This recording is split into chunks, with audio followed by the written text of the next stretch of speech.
This is Campus News, reporting the top stories from colleges and universities. Next on Campus News, from an Iranian prison to a Minnesota campus, journalist Roxana Saberi shares her story with her alma mater. Men preparing for the priesthood must find a new home. After nearly 50 years, a Fargo seminary is closing its doors. Beauties turned beasts see how one group of girls hit the gridiron in evening wear. And two students who dipped their paddles further than they could have ever imagined. Good morning and welcome to Campus News. I'm Daniel Bartholomew. And I'm Callan Klein. The woman who captured the attention of the entire nation came home to share her story of perseverance. Roxana Saberi, a Concordia College alum, was imprisoned in Iran for espionage last year. As part of her book tour, she made a stop at her alma mater. Reporter Lars Hageland has more. Nearly 1 year after being released from an Iranian prison, journalist Roxana Saberi came to Concordia College in Moorhead to talk about her new book. Okay, my book is almost done. I'm going to leave Iran. I don't know where I'm going. What will I do? Saberi shared her story with the audience and read from her book. One of the men behind me stood up and started pacing slowly back and forth. My head turned from side to side. To hear her describing, the prison experience was especially meaningful to see how she, found strength in herself. They were threatening me a great deal. They said, you could stay here for 10 years or 20 years, and by the time you come out, you'll be an old lady. Can you imagine what you'll look like? And, espionage also carries the death penalty. But if you cooperate, we'll free you. With fear of Iranian threats, she gave in and falsely admitted to using her reports to spy for the U.S., hoping it would set her free. Okay, I'll confess to using my book as a cover to spy for America, even though it wasn't. The Islamic regime placed Saberi in solitary confinement. Because every second seems like a minute, and every minute seems like an hour, and every hour seems like a day, and every day seems like an eternity. After 4 months of imprisonment, the Iranian courts dismissed the charges against Saberi on grounds that the U.S. was not a hostile country. And the prison disappeared behind me, and finally, I wept. And with all that Saberi has been through, she still remembers the ones back home who helped bring her home. Thank you for showing With me, photographer Taryn me Hake, of that this is Lars beauty Hegland, of Campus human News. nature. Saberi will be in Fargo at Zambro's bookstore on May 12th. And a surge of vehicle break-ins at NDSU as campus police urging students to lock up their valuables. Since the start of the semester, university police received 11 reports of theft. All of the break-ins happened in parking lots where there's no video monitoring. Police have recovered roughly 60 of the stolen items from a Grand Forks home, but the case is still under investigation. University police ask that any suspicious activity be reported immediately. Thousands of Minnesota college students could pay more for tuition next fall if proposed cuts to the Minnesota State Colleges and University system goes through. Under the proposal, students who attend a state college would see an increase in tuition and fees of just over $200, while those who attend a state university would see an average rise of about $300. The MSU Board of Trustees is expected to decide on the tuition proposal on May 19th. The college seminary program in Fargo is coming to an end. The Fargo Diocese announced that the Cardinal Minch Seminary program will close next May. I had a chance to tour the seminary and find out what this means for those currently enrolled in the program. Empty hallways, an empty gym, and an empty chapel. All have become familiar sights at the Cardinal Minch Seminary in Fargo. The seminary is a school for students on their paths to priesthood and has housed both high school and college seminarians since 1962. The seminary is now only for college students, but low enrollment is bringing the school to a close. I wasn't extremely surprised, just because of the fact we have so few guys out here. Senior seminarian Jason Miller will be part of Cardinal Minch's last graduating class in the spring of 2011. Miller says the seminary has become much more than just a school to him and his fellow classmates. It's kind of become home in a way.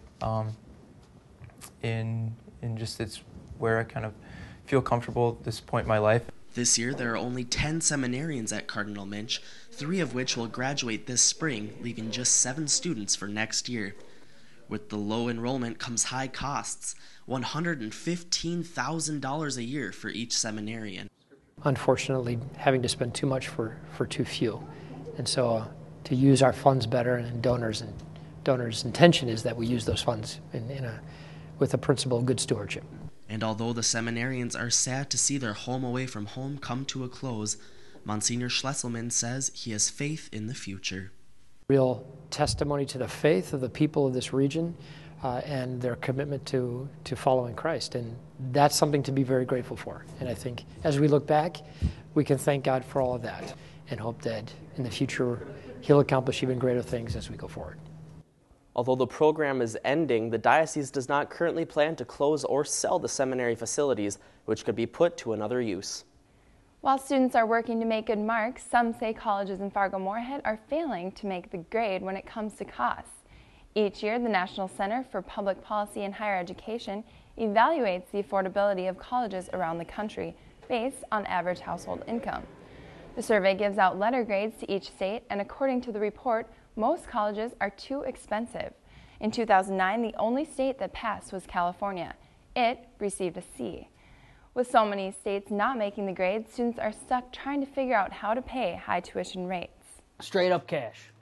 I pay it all out of pocket, and it is not fun. Even though it may be costly, many students say college is necessary for their future success. The University of Minnesota is hoping to make its campus a safer place through text messaging. The university is trying to get more students to use its Text You Message Alert program by using an opt-out method for the upcoming fall semester. The texting program alerts students when crimes take place on or near campus. Students will automatically be signed up for the alert system unless they specifically opt out during their fall registration.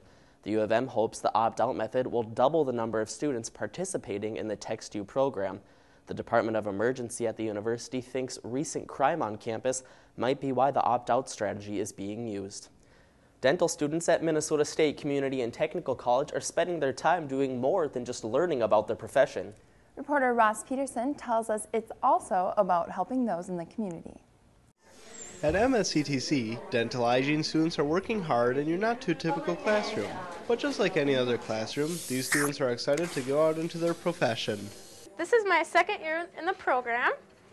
We graduate in a month, so ready to get out into the real workforce. But in the meantime, these students get the chance to work with actual patients, seeing as many as 50 people in a single day. I like working with the patients. Many students here say the people business is the best business. I think beyond their clinical skills, the interaction with the patients, as she stated, she's going to miss Emma. I think that's a great thing here that we see with our students is the interaction with the patients. And it's that connection to their patients that inspires them to help create new smiles every day. With photographer Penny Burns, Ross Peterson, Campus News. In addition to classes, students can join the Student American Dental Hygienists Association, which helps promote dental hygiene in the community. A new report suggests that college science classes are making a difference in today's society. The report, conducted by Michigan State University professor John Miller, found that about 28% of adults are literate in science. He defines science literacy as being able to follow complex science issues and having an informed opinion on them. Miller suggests that having a general education in college has helped U.S. adults reach this high science literacy rate. He also says the higher expectations of students in college compared to high school make students smarter in areas such as science. Now that the snow has melted, MSU Moorhead's campus is full of debris from the fall and winter seasons. It is time to clean up campus. Reporter Kelsey Roseth tells us how students are taking trash into their own hands. The student orientation counselors have grouped together to beautify their university. My fingers are already sore. Counselors are responsible for guided tours of MSUM, and they want prospective students to see campus at its cleanest. When they come on and their parents come on, they don't look at our campus and are like, wow, like there's trash everywhere, it looks horrible. And as for the amount of trash, yeah, I know. There's a lot more than I thought there was. There's a lot of, as you've seen, cigarette butts that should not be on campus. Spinelli is upset with the lack of respect that some students have for MSUM's campus. Throw a wrapper, just kind of go like this with a wrapper, and I saw her like, hey, put your stuff in the garbage. I got to pick that up later. And she just laughed at me. I'm like, actually, I'm serious. Put it in the garbage. Some students say it's a simple solution. So maybe more trash cans? For now, students will continue to claw, rake, and bag the garbage covering MSUM's campus. With photographer Alex Whittier, Kelsey Rosette, Campus News. Cleaning up the university is part of Earth Week on campus and takes place every spring. A few students at Minot State University in North Dakota are taking their togas out of storage. Greek life is heading back to campus. After more than 20 years, the fraternity Mu Sigma Tau is making a revival. 7 men completed the initiation process this spring to become active members. The Mu Sigma Tau fraternity was formed in 1926, 13 years after Minot State University was established. The fraternity's alumni decided that after 2 decades of absence, it was time for Greek life to come back. The new members have elected their officials and are planning social events for the campus. Students at MSU Moorhead are moving from behind the desk and learning how to be teachers. Some students recently taught area 5th graders a thing or two about science and social studies. Reporter Kimberly Crescent has more. We're happy that we don't have class all day. MSUM's campus was crawling with new students when Virginie Kramer's West Fargo 5th graders came to campus. Their mission, to learn. I want our 5th grade students to know that when I grow up, this is out there for me and it's right in my backyard. Education majors presented hands-on displays dealing with science and social studies that got the students thinking. If a ball's cold, it doesn't bounce as high as a hot ball. For some of the education majors, this was their first taste of what being a teacher is really like. MSUM junior Kaya Hansen says the day was a success. It's really exciting to have students come in and just be hands-on with them and see what they think and see them learn and be excited. Everyone seemed to have a good time as the students became the teachers and the 5th graders became college students for the day. With photographer Rajiv Buskeeth, Kimberly Crescent, Campus News. This is the 2nd year in a row that students have visited the campus. MSU Moorhead is broadening its cultural horizons. The university is bringing back a Swedish language and culture class in the fall. The course will cover several aspects of Swedish culture and immigration from Sweden to America. MSUM originally offered the class 20 years ago. For 15 years, the class was always filled. Because the class was the only one of its kind in the area, some students drove from hours away to attend. Students of Minnesota State University Moorhead's rich, diverse culture got together to celebrate a Latin American event called the Unity Conference. Reporter Adam Bryn has more about why college students took part in the event. It is a night student dancers do not want to miss out on. At the school, a variety of people of all ages and backgrounds came to mingle with family and friends. The Hispanic event is about raising awareness for people with different heritages. We want to get the whole community together. We want to make a difference. And also, I want to invite the American, culture into it for the fact that it brings all of us together, harmony. I'm American, but I feel like I'm part of Latin American culture in some ways because I feel something special for the music when they play it. The students who came just wanted to have a good time. My favorite is dancing. I love dancing so much. When I'm dancing, I forgot everything. I'm happy.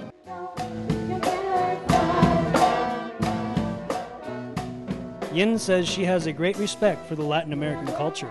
I love their attitude for life, their dancing, their passion. The event organizers say they hope to bring people together by celebrating with dancing and music and to break some cultural barriers. Adam Bryn, Campus News. The Latin American organization is seeing more and more people every year, and they hope the community takes advantage of the unique blend of cultures MSUM has to offer. And now we're going to toss it over to Andrew Tickey with sports. Thanks, guys. Well, what started as a routine traffic stop turned into a DWI charge and trip to jail for an MSU Moorhead football player. Late last week, Moorhead police pulled over 20-year-old Anthony Sands because his lights weren't on while he drove through town. Police say during a preliminary test, Sands' blood alcohol level was .11. During the arrest, police say Sands asked if there was any way he could get out of it, telling the officers that he played for the Dragons. MSU Moorhead has suspended Sands indefinitely. The sophomore is also facing charges related to the recent Best Buy theft ring bust, in which 9 former and current NDSU and MSUM athletes are involved. Well, the NDSU women's lacrosse team has only been around for a few years, but interest in the sport continues to grow. Reporter Jeff Hoystad tells us about the NDSU student who started it all. When NDSU sophomore Stephanie Bondis came to campus, she realized that there wasn't a women's club lacrosse team. So she decided to change that by starting a team of her own. Bondis says it was pretty tough to get the team started. A lot of people want to do it but don't want to put in the hours or take the time to actually come to the gym, walk here when it's -20 outside. Besides finding people to join the team, Bondis had to go through a long process to get the team started. In the end, it took her about 100 hours to complete, but she says it was well worth it. Since this is a club sport, the women don't get any money coming from the university. So to pay for sticks like this or goalie equipment, the money has to come out of their own pockets. Even though the team has to do most of the fundraising themselves, NDSU freshman Rachel Geyser says the most important thing is to have fun. It's a different way to exercise. It's not just the same old running on a treadmill or on the elliptical, and you get to meet a lot of great people. Geyser says the best part about playing lacrosse is the teamwork that's involved and being able to get their exercise. With photographer David Cook, Jeff Hoystad, Campus News Sports. Not all club sports have outdoor fields to play on, and teams like the lacrosse club rent out spots in the NDSU Wellness Center instead. Well, spring has finally sprung, and many teams are reaching the midway point of the season. While sports like baseball, softball, and golf might be the first that come to mind, they aren't the only ones playing this time of year. Women's rugby, a club sport at MSU Moorhead, is also well underway, competing and campaigning for recognition. Even with practice and games already started, President Amelia Curtis and her teammates are still spreading the word to potential ruggers. At the beginning of the year, we start at the Sidewalk Cafe during orientation week, and we just have girls sign up. We kind of give them a little information, and then they come to practice. And then throughout the year, we set up a table in the CMU, and they do the same thing. Would you like a supporting t-shirt? The team says no experience is needed to play, and those interested can easily catch on to the game and begin playing almost instantly. Now, practice and some tournaments have already come and gone, but the team is always looking for new players. And just being a club sport hasn't stopped the team from playing a full schedule of games either. Recently, they headed to St. Cloud, Minnesota for the All Saints tournament. The rivalry will be renewed this fall when NDSU and UND hit the hardwood together once again. Although the details haven't been finalized yet, the Bison and Sioux will play once a year in either late November or early December. The series ended in 2004 when NDSU moved to Division I, but will restart this fall since UND's nickname issue is nearing a resolution. Volleyball will also restart their annual meeting. NDSU will host games this fall, with UND playing at home in 2011. Well, it's one of the more interesting traditions at MSU Moorhead.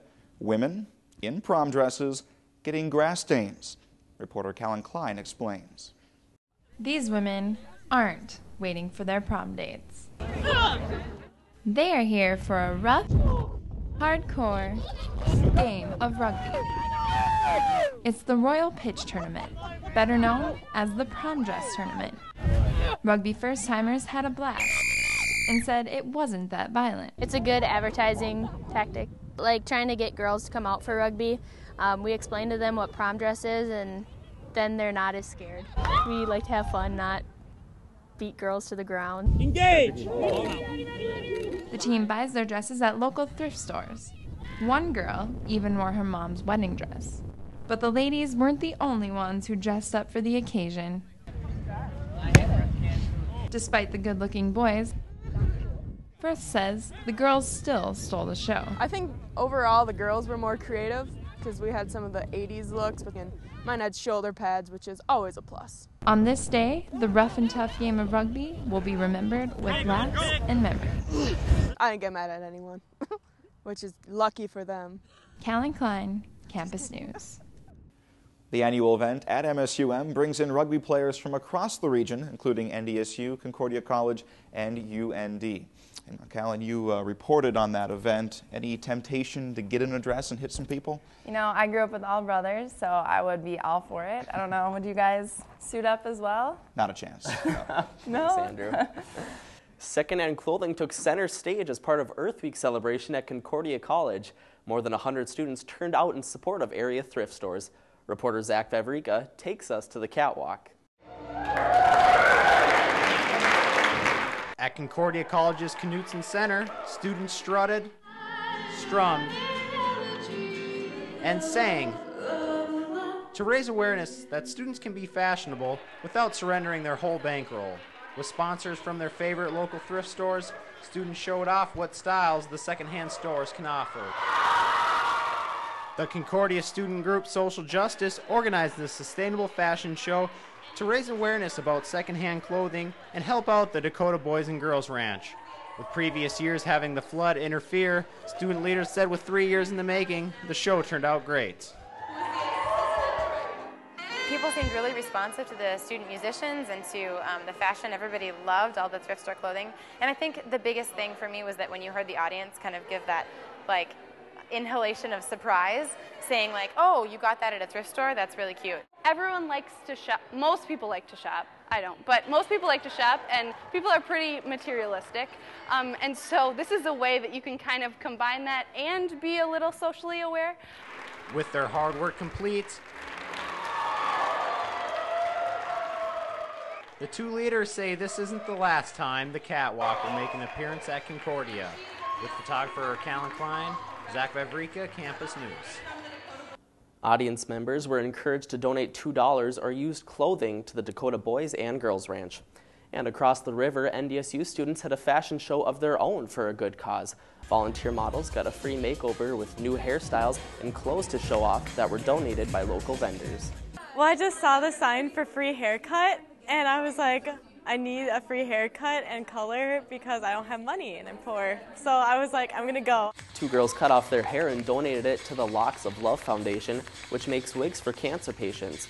The event coordinator, Maria Steinhauer, was one of the donators, with this being her 5th time giving to the cause. My hair grows like a weed, and so it's not such a big deal. Those with shorter hair can also donate their trimmings, which can be used to make mats to collect oil spills. Diversity Week at MSU Moorhead is a celebration of cultures and traditions. As part of Diversity Week, a member of the Fargo Police Department visited campus to show students how she interacts with the diverse community. Christy Jacobson is the Cultural Liaison Officer for the Fargo Moorhead area. Her job is to educate new citizens about the American culture. She also learns about their culture to encourage open communication. She says that her job is quite rewarding. It's more than just me servicing them, it's a friendship has developed. Since 1991, Fargo has been home to approximately 8,000 new Americans. MSU Moorhead's Multicultural Week brought performer Regina LaRoche to campus to tell stories of women's struggle. The program I Am Here, Women's Story and Dance, is a collection of the women's stories compiled by LaRoche over the last 40 years. Her stories and the stories of others are about women overcoming adversity and oppression told through song, dance, and drum. Some of the things that happen is sometimes getting to different schools or different settings, I have a chance to meet people, that, especially the people who brought me here, and some of those conversations are really neat and inspiring and give me new stories to work with. LaRoche enjoys traveling to college campuses, conferences, and schools all over the U.S. Learning to grill that steak in a new way may not be as hard as it seems at NDSU's Barbecue Boot Camp. Faculty members from the Animal Sciences Department will explain cooking methods at the camp. Also included in the lesson are techniques like smoking and cooking with gas and charcoal, describing various meat cuts, and how temperatures and humidity can affect the composition of the meat. With a registration fee of $30 for singles and $50 for couples, each individual will receive a binder with various recipes and a meat thermometer. The camp will be held at the Fargo Dome today from 9 a.m. to noon. A relaxing vacation launches 2 MSU Moorhead students on an experience of a lifetime. Now they have a little more to talk about than just their normal retreat. Reporter Elliot Hookstra tells their story. Aaron Simon and Tyler Zimma may appear as your everyday college students. Both have packed schedules with school and work. However, these 2 students have a hobby a little less common. But every summer we always try to make it a thing where we go out on a canoe trip. I mean, just takes about 3-4 hours, just kind of a relaxing day on the water and just hang out. The 2 friends decided to enter the Yamamoto Cup. The Nawe Coming Institute, an organization of the Anishinaabe tribe out of the White Earth Reservation, holds the race. The 2-day, 12-mile race was no easy task, even for the advanced boatmen. It's a traveling competition. It's not always on the same lake. It's a different lake every year. Okay. And this year it just happened to kind of fall in our lap, so it was right in our home. So heard about it in the newspaper and thought we'd sign up. For them, it was just going to be another canoe trip. And just as the race fell into their laps, something else caught them by surprise at the finish line. It was unbelievable. I mean, going into the race, there was no way we thought we were going to win. Hit the shore on the second day, crossed the finish line, and the guy who sponsored the trip came up to us, gave us his information, told us where we were going, and had the flight tickets, and it was just all surreal. Canoeing for them was just another way to travel and enjoy the 10,000 lakes of Minnesota. However, they never thought their hobby would take them so far from home. The award for first place, an all-expense-paid trip to Tokyo, Japan. We ate some food out there. I mean, we could put it away and we ate anything from squid to octopus to squid jerky, which was absolutely terrible. Oh, yeah, there's some awful stuff.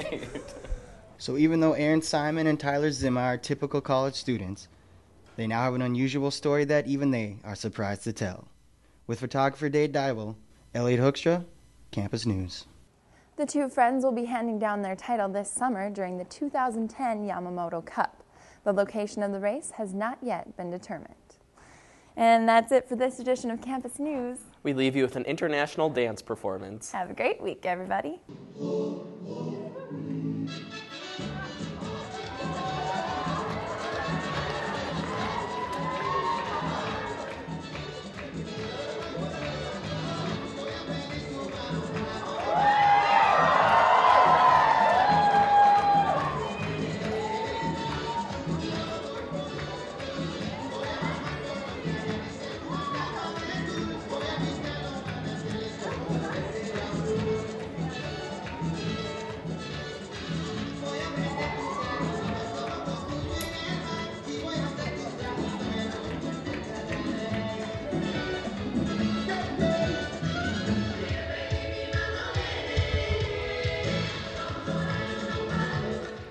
Campus News is produced by the Television News Workshop in the Department of Mass Communications at Minnesota State University Moorhead in cooperation with Prairie Public Television.